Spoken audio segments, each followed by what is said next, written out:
Hello everyone, welcome back to English Gurukul. Today we are going to learn some grammatical topics which is really important, relevant for your upcoming and forthcoming exams. Those who have been preparing for the competitive exams and those who are studying right now from class 3 to class 12, for all of you, this class would be very important and indispensable. So stay tuned till the class end. Okay, so let's get started. So today I am going to talk about, my friend, very important lesson. Write down along with me, which is known as finite verb. Finite verb. Okay, all of you have written, I think so, all of you have written finite verb. That's very outstanding lesson, and unless you have any idea about finite verb, so always you will have a lot of difficulties in your examination, also in your real life. While you are talking to English to someone else, everywhere you will get a lot of obstacles. So you have to know about this subject very well. Okay, so now what is written over here? Finite verb. Now what does finite verb mean to us? What we understand about the term finite verb? So now we can write finite verb also can call also main verb. What? Main verb. Write down. Finite verb also we can call, it is also known as main verb of a sentence. What I say, my friend? Finite verb also, yes, known as the main verb of a sentence. And this can be known also different way. It is also called lexical verb, principal verb. In different way we can also call it. Now always you should remember finite verb also known as main verb of a sentence. Now let me explain it. Now here if I write Ram plays cricket. Ram plays cricket. Okay. Now Ram plays cricket. That's very important sentence. Ram plays cricket. Now already we have defined in the previous classes, we have learned how can you define subject and object of a sentence. And if you don't know how can you find out subject and object of a sentence, so please visit my previous videos and watch it. And when you have some ideas, then you come back to this channel, come back to these videos, then you can understand it better. Okay, and unless you have any idea about the subject and object, how can you find out? Always you also might have some difficulty to find out the subject and object. So now we have to talk about the finite verb. What is about finite verb? You see, yes, Ram is subject of this sentence, yes or no? And the subject is also, what will be the part of speech of this subject? Yes, noun. And what will be the object of this sentence? This is called object. Cricket is object of this sentence, and also here object is also a noun. Okay, and how can you find out a subject and object? Using WH question word who and what. Who plays cricket? You got the answer Ram. Ram plays what? Cricket. So if you use what and whom, you also get the object of any sentence. Now here place is main verb. Yes or no? Place is main verb. And what I said, main verb or finite verb, both are same. So you can also write it is also a finite verb. Got my point? So finite verb also known as the main verb of a sentence. Now this very important point is that what does it mean? Place. Place is also action verb. What, my friend? Action verb. Place means what? Does it refer any action or not in a sentence? Yes. All of you understood. All of we understood the what would be the meaning of the word place. Yes or no? So play is action verb. Yes or no? Play means somebody, some movement is there. Some movement is there, some action is there. So play means already you got the word. So play means, you know that some children in the evening they play cricket, they play football, they play different types of game. That means the movement is over there.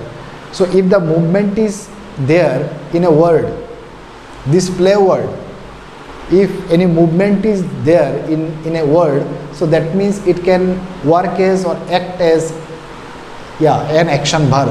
So it is known as action verb. Yes or no? So action verb can be finite verb or main verb. So it is also action verb. So I want to clear it. That means action verb can be finite verb. Okay, finite verb also known as action verb of a sentence. Now, and also finite verb also be a stative verb. Later on you see that verb portion is very big, and when you clear the verb section, that means you clear 80% of the grammar lesson. Got my point? When you have clarity about verb, that means you cleared 80% of the English language you have covered. So it is very big part to try to understand step by step, and I break down all those points into simple steps so that you can understand it better. So what I have written, Ram plays cricket. Here plays is action verb, and also finite verb also be an action verb, also be a stative verb. I will come to this point after making you understand this point. So here place is finite verb. Did you understand? Because here action is going on. Actions, does this word refers any action? Yes. So that is the reason we can call it main verb or the finite verb of a sentence. If I write another word, if I write Ram is cooking rice, can you tell me where is the finite verb of this sentence? Do you have any idea how can you find out the finite verb of a sentence? Just try to find out the finite verb of this sentence. I have given this example, Ram is cooking rice. Now find out the finite verb. Okay, I think all of you have found the answer. So let me clear it. Ram is subject over here, yes or no? And also noun. Subject always be either noun or pronoun, already I told you. And is, last day also I told you what would be the definition of helping verb. Yes or no? Last day I told you what will be the definition of helping verb and what is the work of helping verb in a sentence. Helping verb always help the main verb of a sentence. So it is called helping verb, and it also help the main verb. It is also, cooking is main verb over here, and if it is main verb also we can call it finite verb of a sentence, and rice is object over there. Okay, got my point all of you? Yes, very nice. Next, another sentence you should write. If I write Ram is a student. Ram is a student. This one also action verb. Cooks means what? Cook means somebody do some action. Yes or no? Somebody prepare something for their children, something prepare their food for their children, for their family members. So that is the reason cooking. Cook means some activity is there, some action is there. Yes or no? So some movement is there. So that is the reason we can call it the action.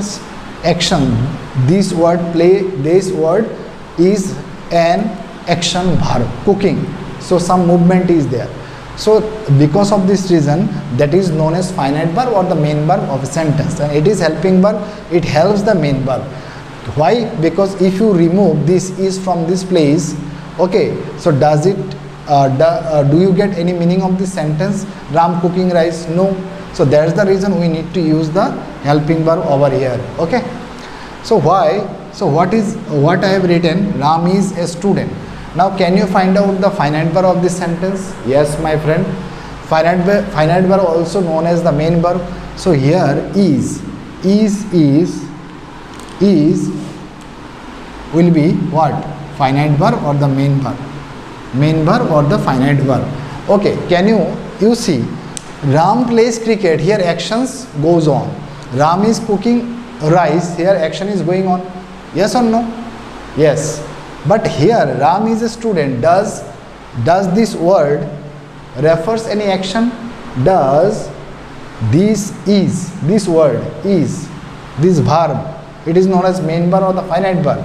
Does this verb refers any action over here? if I say a sentence over there, I am a student, I am a teacher, I am an engineer, I am a doctor, I am a politician, if I speak like this, so does it make any sort of action over here?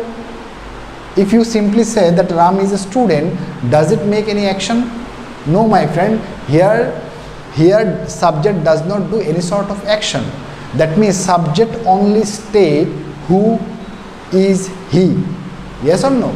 So he is a student, Ram is a student. So that's the reason, because subject does not play any sort of action over here. So that's the reason this verb, Ram is a student, here it is known as the stative verb. What? Stative verb of this sentence. Stative verb of this sentence. I think all of you got the point. So what I said, finite verb means, finite verb is known as the main verb of the sentence. Finite verb can be an action verb, also finite verb also can be a stative verb. Got my point? If I write another sentence over here, my friend, if I want to write, if I write suppose I have a pen, or write another sentence, he has a pen. Now can you find out the finite verb of this sentence? Yes, this is called the finite verb or the main verb of the sentence. Now I want to ask a question, that does this word, this has, this verb, this main verb, finite verb, play any sort of action over here? If you say he has a pen, does subject do any sort of action? No, subject does not play any sort of action over here. But here without verb you cannot form a sentence. Yes or no?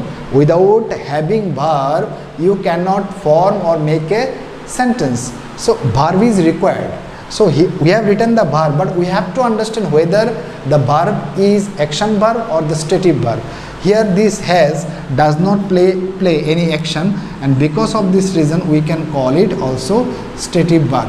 Stative verb. And there is also small differences. Ram is a student, it is also called the stative verb and also refers state of being. And Ram has a pen or he has a pen, because it says the position or the ownership of the subject. What does subject has? What does subject have? He has a pen. What does subject have? Subject has a pen. So it refers state of possession or state of ownership. So I think all of you got the point, what is known as finite verb or main verb.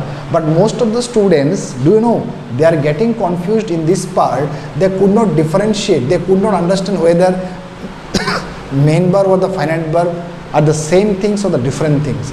So what I say, finite verb also known as the main verb of a sentence. I think from today onwards you won't have any problem in the near future.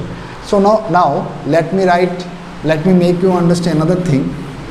I think all of you understood what is known as finite verb. And one thing you should remember, finite verb can be changed according to tense and subject. What I say, finite verb also can be changed. It can change according to subject and tense. It can change. Okay, here what is written, Ram. So if the subject is third person, we have to use the fifth form of verb. If the subject is I, so I should write I play cricket. What? I play cricket. So I have changed the subject, and because of this reason I have changed the verb. Got my point? So according to tense and according to subject, okay, the finite verb can be changed. So right now I just made you understand, I just have made you understand the little portion about the finite verb. The finite verb is a long part. So slowly, gradually and progressively I can make you understand all the part of finite verb. Today what I made you understand, I think all of you understood the concept. Second thing, my friend, I want to tell you about the non-finite verb.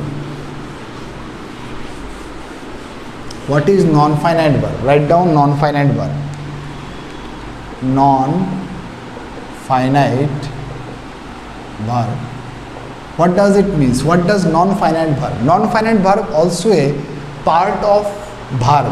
It is a part of verb. It is also element of a verb.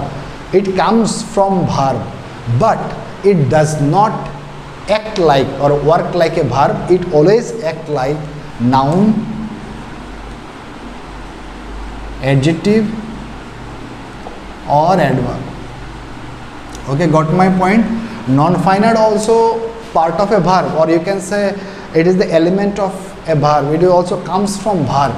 It originated from verb, but we can't consider it as a verb. It always be considered as noun, adjective and adverb of a sentence. Let me give you an example. If I write I want to play, I want to play. So now see that sentence, I want to play. Here I is subject and want is the finite verb or the main verb of a sentence, and these two play is called non-finite verb. Non-finite verb, to play. Now the question is that whether these two play a noun, adjective or adverb. I want what? To play. That is the reason it is called the noun. Okay, it is called noun. If I write I went to play, I went to play. Okay, now I is subject and went is the finite verb or the main verb, and to play here is I went where? To play. So it plays as adverb of the sentence. Got my point?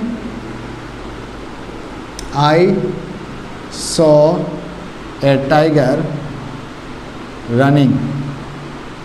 I saw a tiger running. Okay, this word come for tiger. It also describe tiger. That is the reason it also plays adjective of a sentence. If I write he loves dancing, singing, playing, whatever. He loves dancing. This dancing is the object of the sentence. Also it playing. It is also called the gerund. Gerund also can be played as a noun. So here dancing is noun. That means what I say, it is also non-finite verb. What I want to say, my friend, non-finite verb is a verb, but it does not act like a verb, it does not function like a verb, it does not work like a verb. It always work like a noun, adjective and adverb of a sentence. Already I have given you the examples. I think all of you understood the concept. So today, my friend, so I can elaborate it. Just watch my channel, subscribe it, then you can understand it, because right now I just break down all the topics step by step, smaller steps, but whenever I just go into the deeper sense, when I go into the deep down into this topic, then I make you understand all the functions of non-finite verb, because non-finite verb is very important for our examination and relevant matters. If you are a competitive aspirant, if you don't have any idea about the non-finite verb, that means your preparation is not up to the mark. So you need to understand all the points. You need to have ideas about non-finite verb. Are you getting my point? It has divided into three parts: gerund, participle and infinitive. Infinitive also has been divided into four parts. Okay, so we have to study simple infinitive, continuous infinitive, perfect continuous infinitive. That means what I want to say, we have to study all those things very deeply, so that you can understand it and grab good marks in the examination. So for today, that would be sufficient for all of us. For today, that's enough. So my friend, if you don't understand anything, so ask freely. I personally reply to all your comments. And don't forget to subscribe my channel English Gurukul, and there's very important and powerful lessons will be delivered and given to all of you. And let's grow at English Gurukul together. Thank you. Have a good day. Wish you all the best. Bye bye. Tata. Jai Hind. Jai Bharat.